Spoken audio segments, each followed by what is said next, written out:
사람들은 공짜를 참 좋아합니다. 공자가 아니고 공짜. 공짜를 좋아해. 하지만 이런 말이 있습니다. 공짜 점심은 없다. 혹은 공짜란 없다. 이 말은 자본주의 국가에서 흔히 쓰는 말로 사람들이 뭔가를 거저 얻으려고 하지만은 그 뒤에 숨겨진 의도를 알고 결국에는 세상에는 공짜란 없다라고 하는 것을 알게 된다는 말씀입니다. 한때 우리에게 재난지원금 다 받았죠. 재난지원금. 또 혹은 고속도로 통행세나 다리 통행세 이런 것들을 갖다가 무료로 해준다는 말에 국민들은 모두가 환호하고 열광했지만 그것이 나중에 엄청난 우리 빚으로 또 세금으로 내야 된다 하는 말을 알고 난 다음부터 아연실색하는 그거는 있을 수 없는 일이다. 이렇게 말하는 분들이 많이 있죠. 이게 바로 공짜란 없다라는 그런 말이에요. 주로 이것은 정치인들이 손 하나 까딱하지 아니하고 코 풀려고 하는 그래서 내놓는 정책들입니다. 여기에 속아서는 안 돼요. 이런 것에 속아서는 안 되죠. 뭐 준다, 뭐 한다. 다 결국에는 공짜는 없다. 결과는 우리만 손해다 하는 사실이에요. 요즘 한창 나오는 말 가운데 기본대출, 기본소득, 기본주거, 기본사회 이런 말은 전부 그런 말들이에요.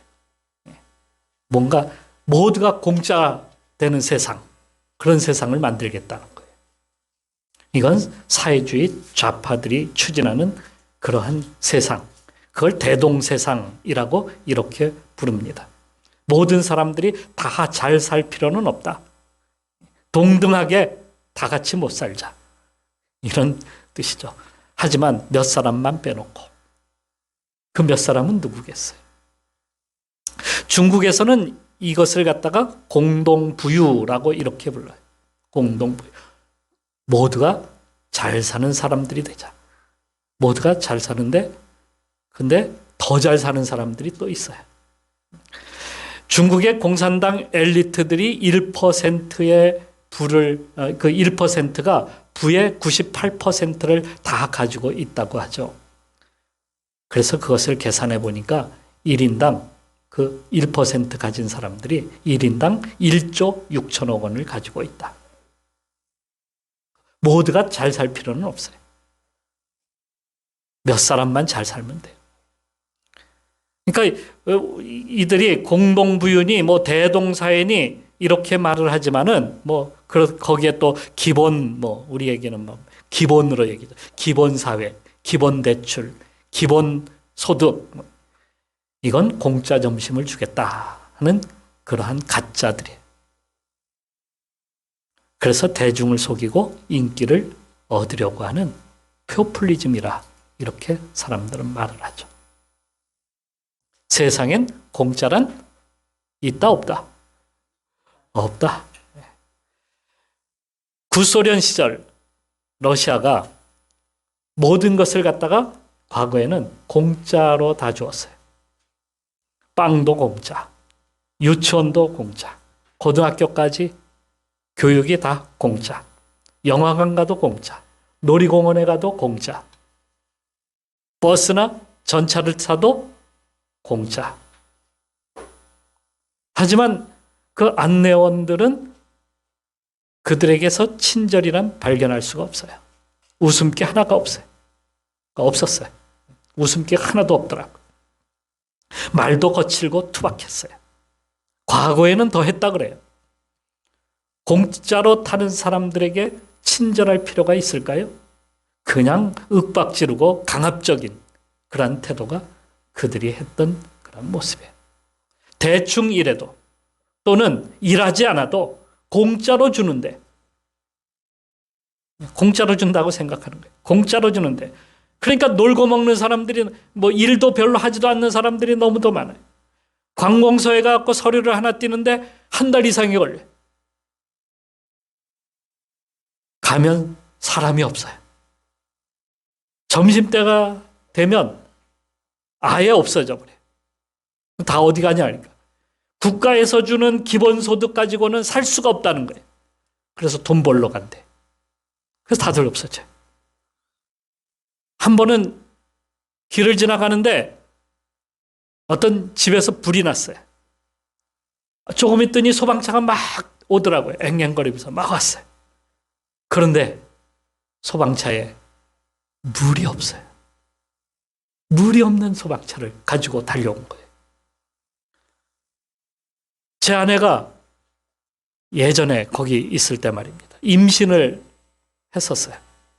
우리 큰아들을 임신했었는데 배가 아파가지고 병원에다가 전화를 했더니 금방 119가 달려왔어요. 병원에 갔어요. 병원은 다 공짜야. 그런데 시설은 완전히 빵점이야. 아무것도 없는 거예요. 시설이 없어. 그게 공짜 나라의 현실이라는 사실이에요. 세상에 그래서 공짜라고 하는 것은 없다 하는 것을 알 수 있습니다. 그래도 공짜 좋아하면 그 인생은 꽝이 돼요. 여러분, 꽝된 인생 살지 마시기 바랍니다. 예수님도 공짜를 싫어하셨어요. 한 번은 바리새인들이 예수님을 시험하기 위해서, 예수님을 넘어뜨리기 위해서 세금 문제를 가지고 질문을 했어요. 세금을 바쳐야 됩니까? 말아야 됩니까? 이런 문제. 당신의 생각에는 어떠한지 우리에게 이루소서. 가이사에게 세금을 바치는 것이 옳으니까 옳지 아니하니까. 주님의 대답은 뭐라고 하셨을까요? 가이사의 것은 가이사에게, 하나님의 것은 하나님께. 세금을 내라는 거예요. 세금을. 공짜가 어디 있어요, 세상에. 예수님의 비유에서도 그런 비유죠. 이 달란트의 비유. 한 달란트 받은 사람은 어떻게 합니까? 땅 속에 묻어주고 주인이 올 때까지 그냥 아무것도 하지 않았어요. 주인이 와서 뭐라고 합니까? 이 게으른 종아. 야, 그거 가져다가 은행에다 갖다 뒀어도 야, 이자는 받을 수 있겠다. 그리고 그를 내어 쫓아버렸어요. 아무것도 하지 않은 이 청지기를 악하고 게으른 종이다. 이렇게 말씀을 하셨어요. 놀고 먹는 것 하나님이 좋지 않게 생각하신다. 바울은 뭐라고 이야기했냐면 일하기 싫어하거든 먹지도 못하게 하라. 아니 그냥 주지도 말란 얘기예요. 일하기 싫어하는 사람에게는 주지도 말라. 그런 말씀이에요. 공짜 인생을 이렇게 성경에서는 싫어했어요. 절정은 10처녀의 비유에서입니다. 신랑의 혼인잔치에 초대받은 10명의 처녀들이 있었습니다. 5처녀는 기름 준비해 오고 5처녀는 기름 준비해 오지 않았어요. 그런데 신랑이 밤늦게까지 오지를 않는 거예요. 그러다 보니까 자기들이 이미 가져온 기름들이 다 떨어져 버리기 시작을 했어요. 그랬더니 5처녀가 기름 준비해 온 5처녀에게 이렇게 말을 합니다. 너희 기름을 좀 나눠 달라 하거늘.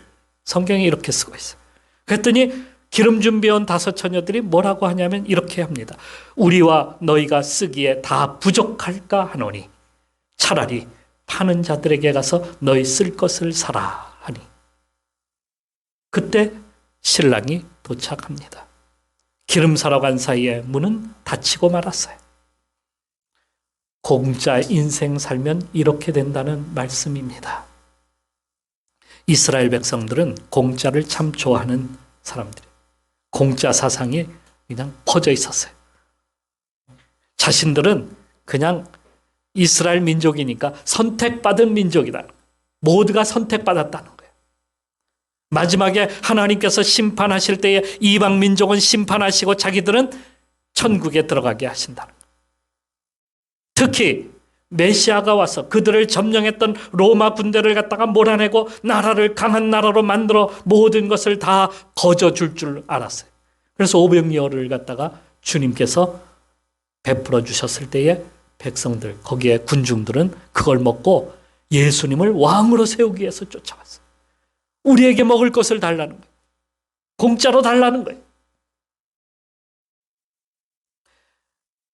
예수님께서 예루살렘으로 올라가실 때에 예루살렘의 백성들이 모두가 나와서 예수님을 갖다가 막 환호하죠. 호산나, 호산나, 다윗의 이름으로 오시는 왕이요. 왕이라 그랬어요. 왕. 다 줄 줄 알았어요. 예수님이. 예수님이 그 나라를 회복해서 그 나라를 부강한 나라로, 잘 사는 나라로, 거저주는 나라로, 공짜 나라로 만들어 줄 줄 알았어요. 그런데 대제사장과 서기관과 바리새인들이 예수님을 붙잡고 예수님을 가짜, 이단, 하나님을 모독하는 미치광이 막 이렇게 프레임을 씌우는 거예요. 그리고 마지막에는 로마에 대항하여 밀란을 일으킨 주동자, 이런 프레임을 예수님께 씌우기 시작했어요. 막 손가락질을 하면서, 그랬더니 백성들이 그것을 보고 그만 다 넘어가 버리고 말았어요. 그들은 자신들이 속았다, 이렇게 생각이 됐는지 분노하면서 막 소리 지르기 시작합니다. 뭐라고 소리 질렀어요? 호산나? 아니고 예수님을 십자가에 못 박으라고. 이번에는 이렇게 소리를 질러대는 거예요. 예수님은 이렇게 해서 십자가에 못 박히게 되었습니다. 그리고 예수님의 머리 위에 그 십자가 머리 위에 그 패가 하나가 붙어 있죠. 뭐라고 붙어 있는지 아십니까? 자칭 유대인의 왕이라 하는 문구가 쓰여져 있었습니다. 왜 그런지 아시겠죠? 제자들도 예수님이 예루살렘에 가시면 왕으로 등극할 줄 알았어요. 그래서 서로 싸웠어요. 자기 누가 높은 자리에 올라갈까? 응? 요한과 야고보의 어머니는 와가지고 우리 아들을 갖다가 하나들은 오른쪽에 왼편에 이렇게 예수님께 와서 이야기하기도 했어요. 그런데 예수님께서 제자들을 향해서 이상한 말씀을 하십니다. 뭐라고 하셨을까요? 자기가 예루살렘에 올라가 장로들과 대제사장들과 서기관들에게 많은 고난을 받고 죽임을 당하고 제3일에 살아나야 할 것을 제자들에게 비로소 나타내시니라. 제자들에게 고난을 당할 거다. 그리고 십자가에 못 박혀서 내가 죽고 다시 살아날 거야. 고난을 당한다는 거야. 매 맞고 그리고 찔림을 받고 그래서 죽임을 당한다는 거야. 그것이 하나님의 구원 계획이었습니다. 예수님께서 온 인류의 죄를 사해 주시기 위해서 고난받고 죽임을 당해야만 했습니다. 예수님보다 500년 전에 살았던 이사야는 이렇게 예언을 했어요. 그는 실로 우리의 질고를 지고 우리의 슬픔을 당하였거늘 우리는 생각하기를 그는 징벌을 받아 하나님께 맞으며 고난을 당한다 하였노라. 그가 찔림은 우리의 허물 때문이요 그가 상함은 우리의 죄악 때문이라. 그가 징계를 받음으로 우리가 평안을 누리고 그가 채찍에 맞음으로 우리는 나음을 받았도다. 우리는 다 양 같아서 그릇 행하여 각기 제 길로 갔거늘 여호와께서는 우리 모두의 죄악을 그에게 담당시키셨도다. 이미 오래전에 이사야는 이렇게 예언을 했습니다. 예수님은 이것 때문에 고민이 참 많으셨어요. 그래서 마지막에 하나님께 나가서 간절하게 기도했어요. 아버지여, 만일 아버지의 뜻이거든 이 잔을 내게서 옮기시옵소서. 그러나 내 원대로 마옵시고 아버지의 원대로 되기를 원하나이다. 주님도 고난이 없이 죄인을 구원할 수 있는 길이 있다면, 그렇게 해서 고난 없이 대속함을 받을 수 있는 길이 있다면 그 길을 택하는 길로 가셨을 겁니다. 하지만 주님은 기도 가운데 세상엔 그런 공짜 구원은 없다, 이렇게 생각을 하신 겁니다. 고난 없인 대속함이 없음을 아셨습니다. 희생 없이는 구원이 없음을 아셨습니다. 죽음 없인 다시 살 수 있는 길이 없음을 아셨어요. 그래서 그 고난의 십자가를 받으신 겁니다.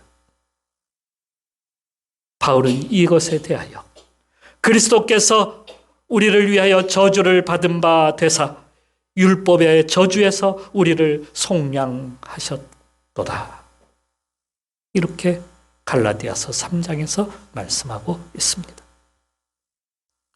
미랄이 땅에 떨어져 죽어야지만이 열매를 맺는다 말씀하고 있죠. 죽지 않으면 싹이 나지 않습니다. 죽어야 싹이 나는 거예요. 죽어야 부활이 되는 거예요. 부활의 원리가 바로 이런 겁니다. 우리는 죽지 않으려고 해요. 그러면 부활이 없습니다.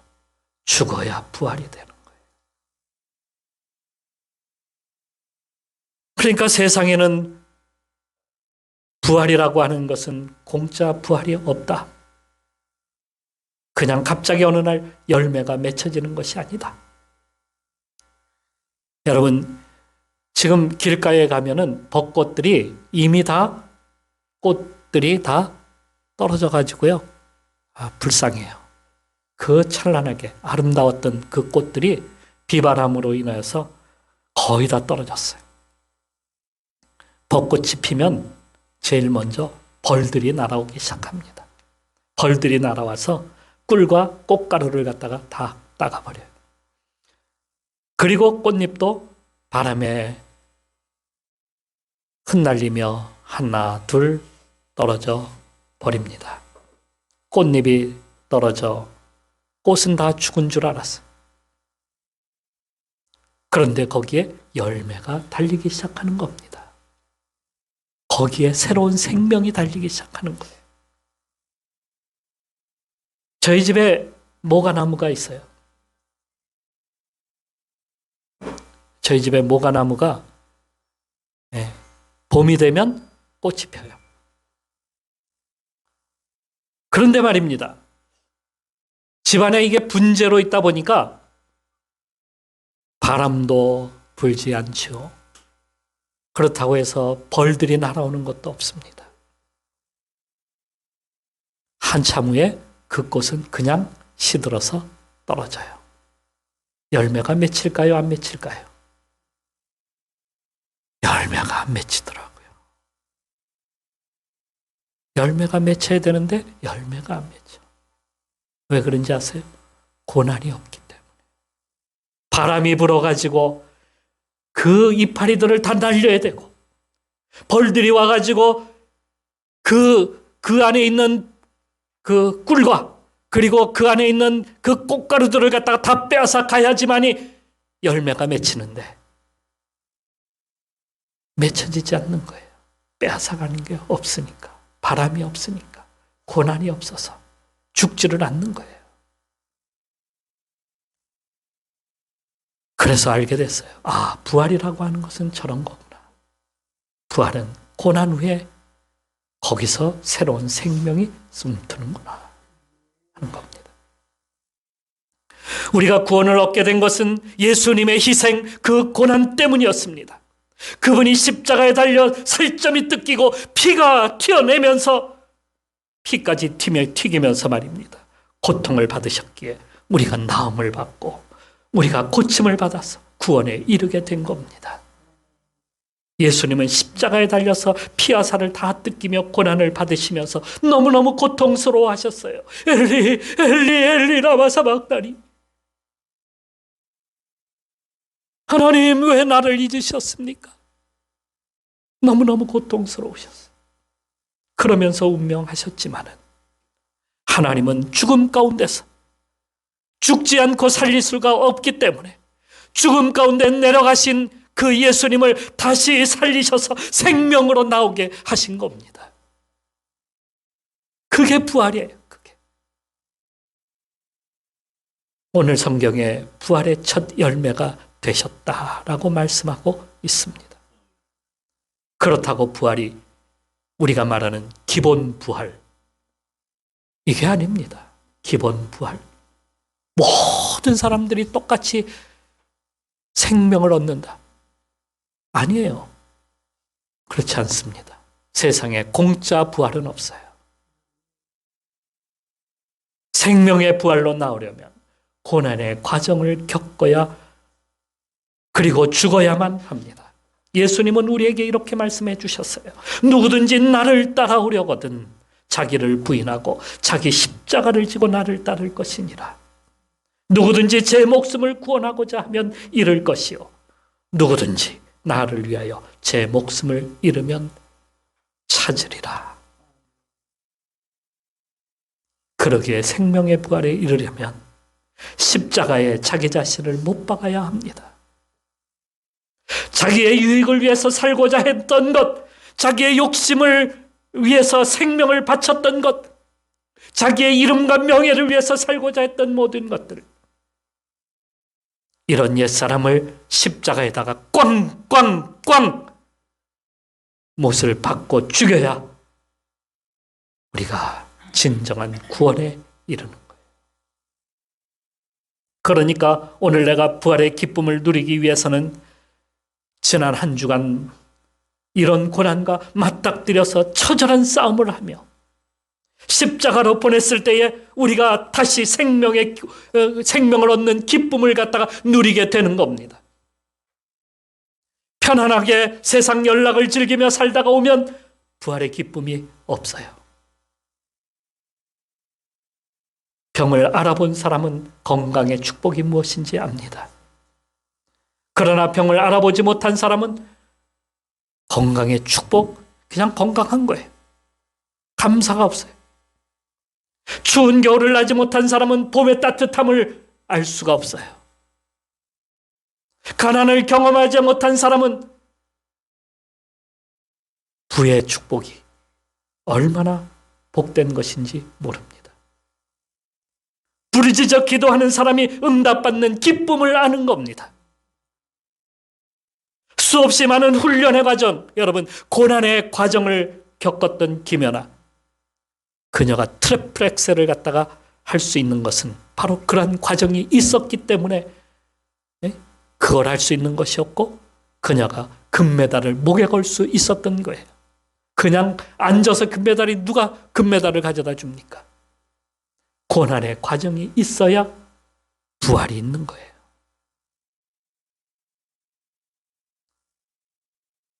그래서 세상에는 공짜가 없다는 그런 말씀이에요.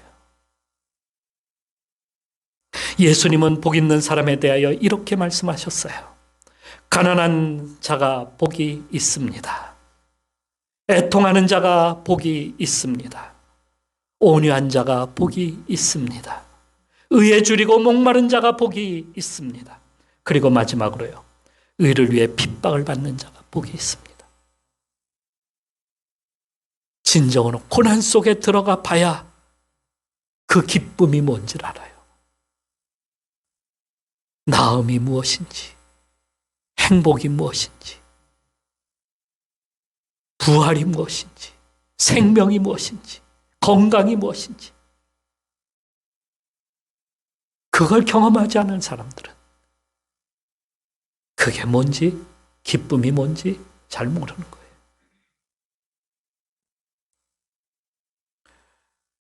그리고 우리가 부활에 이르려면 주님을 따라가야 된다는 말씀이에요.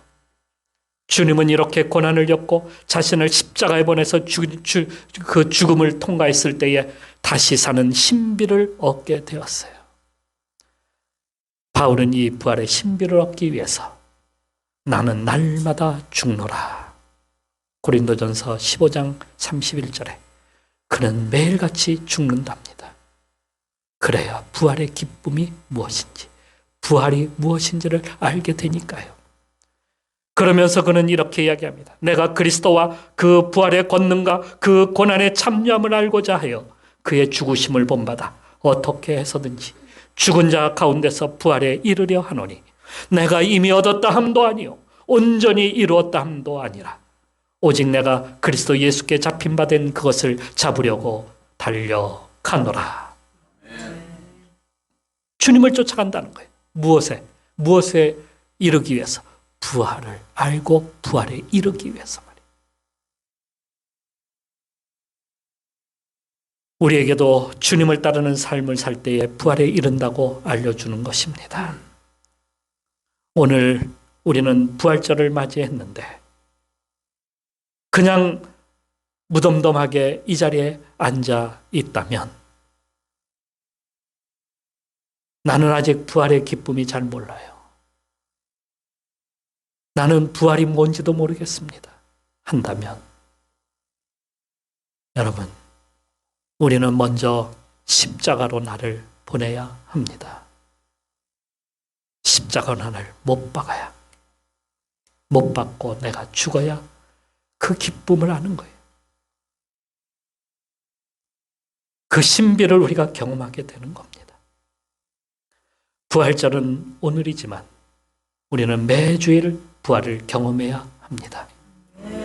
그래서 저 러시아에서는요, 제가 몇 년 있었지만은 러시아에서는 주일이라는 단어가